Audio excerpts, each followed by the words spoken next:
এখন আমি কি করি? এই ছেলে, তুমি এটা কি করলে? আঙ্কেল আঙ্কেল আমি খেয়াল করিনি, আমাকে মাফ করে দিন। আমি কোচিং এ গিয়েছিলাম, এখন বাড়ির থেকে যাচ্ছি, হঠাৎ এই দুর্ঘটনাটা হয়ে গেল। তোমার নাম কি? আমার নাম আব্দুল ওয়াহাব। তোমার বাবা কি করেন? আমার বাবা একদম কৃষক, আমাকে পড়ালেখা শিখিয়ে বড় ডাক্তার বানাবে। ঠিক আছে, কিন্তু তুমি পালালে না কেন? তুমি তো চাইলে পালাতে পারতে। আঙ্কেল আমার বাবা বলেছে ইমানদারিতাই সবচেয়ে বড় পরিচয়। আমি যদি আপনার এই ক্ষতি করে পালিয়ে যেতাম তাহলে বেঈমানের পরিচয় হতো। আমি তোমার ইমানদারিতা দেখে খুশি হয়েছি। যাও, তুমি চলে যাও, আমি তোমাকে মাফ করে দিলাম। Thank you uncle.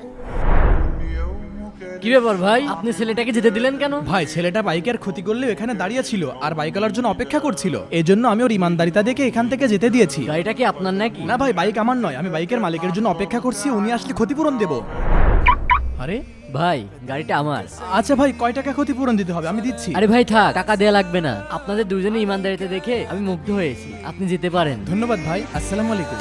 ওয়ালাইকুম আসসালাম। বন্ধুরা, আমি কি ঠিক করেছি? কমেন্ট অবশ্যই জানাবে।